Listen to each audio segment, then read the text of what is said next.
자, 유관용성 유선염 치료가 사실 쉽지 않지만 가능합니다. 사실은 유관용성 유선염은 수유랑 연관 없이도 생길 수 있습니다. 제가 여러 번 봤지만 어떤 분들은 이제 성형 수술하고 나서 생기는 경우도 꽤 많이 있습니다. 여전히 의사 입장에서 쉽게 치료되는 그런 병은 아니라고 말씀드립니다. 닥터 BTS.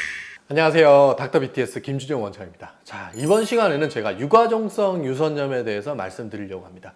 자, 유관용성 유선염 치료가 사실 쉽지 않지만 가능합니다. 유관용성 유선염은 유방에 생기는 유선염의 한 종류라고 보시면 좋아요. 유가종이란 말은 염증세포 덩어리라고 보시면 돼요. 그래서 유방에 생기는 염증세포 덩어리를 포함하는 염증이다. 이렇게 생각하시면 좋겠습니다.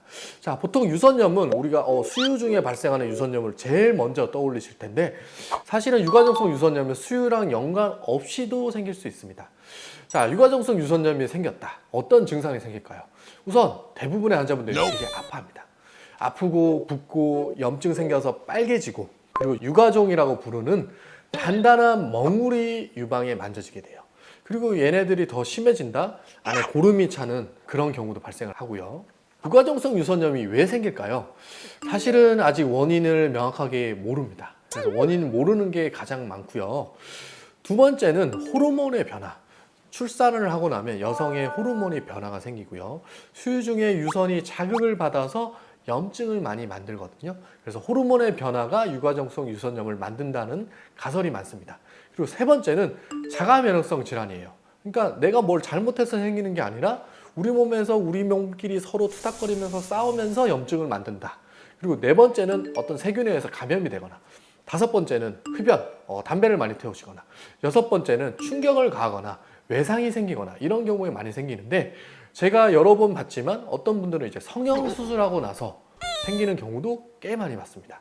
또 어떤 경우는 아기가 갓난 아기인데 엄마의 유방을 밟고 지나가 다닌다. 엄마를 자꾸 발로 찬다 자면서 그런 경우에도 생각보다 심심찮게 생기는 경우가 있습니다. 그러면 치료를 어떻게 할까요? 과거에는 뭐 항생제를 먹거나 먹는 약으로 주로 치료를 했는데 항생제보다는 사실은 경구 스테로이드 약을 고용량으로 복용하는 경우가 많아요. 자, 그러다 보니까 사실은 부작용이 생기는데 살이 좀 많이 찌고요. 그다음에 식욕도 많이 생기고 그래서 붓기가 생겨서 환자분들이 굉장히 그거에 대해서 힘들어 하십니다. 그래서 장기간으로 고용량 스테로이드를 먹는 약으로 쓰기는 사실은 의사 입장에서도 좀 부담감이 생길 수 있습니다. 그리고 면역 억제제를 쓰는 경우도 있고요. 통증이 심하다 보니까 소염 진통제, 뭐 이부프로펜이나 이런 소염 진통제를 드시는 경우도 있습니다. 자, 그래서 최근에는 먹는 경구약은 너무 힘들다. 이렇게 해서 주사로 치료를 하는 게 많이 발전이 됐는데요.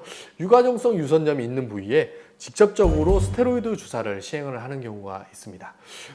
트리암시놀론이라는 스테로이드의 한 종류를 한 40ml까지 유관용성 유선염 부위에 주사를 할 수가 있고요. 고름을 일단 주사기로 빼요. 고름이 빠진 자리에 이 스테로이드 약을 넣는다고 생각하시면 좋습니다. 자, 이렇게 주사를 시행하는 거는 한 달에 한 번 정도 가능하고요.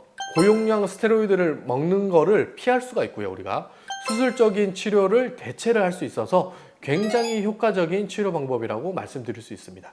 그래서 실제로 저희 병원에서는 대부분 고용량 스테로이드를 처방하기보다는 주사로 현재 치료를 하고 있는데 환자분 만족도가 굉장히 높아요.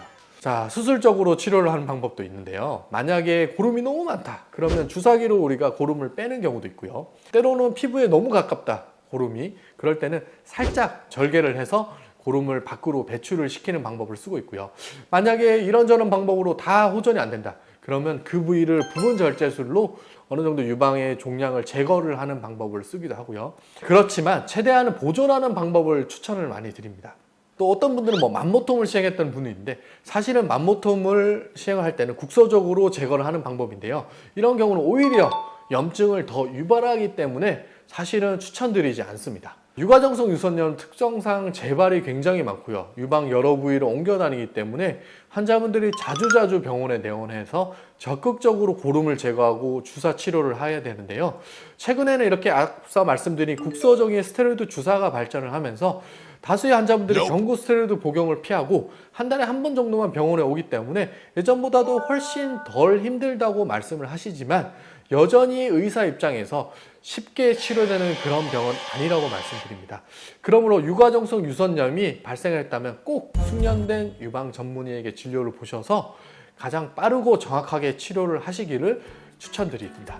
전국의 모든 유가종성 유선염 환자분들 하루빨리 완치되기를 기원드립니다.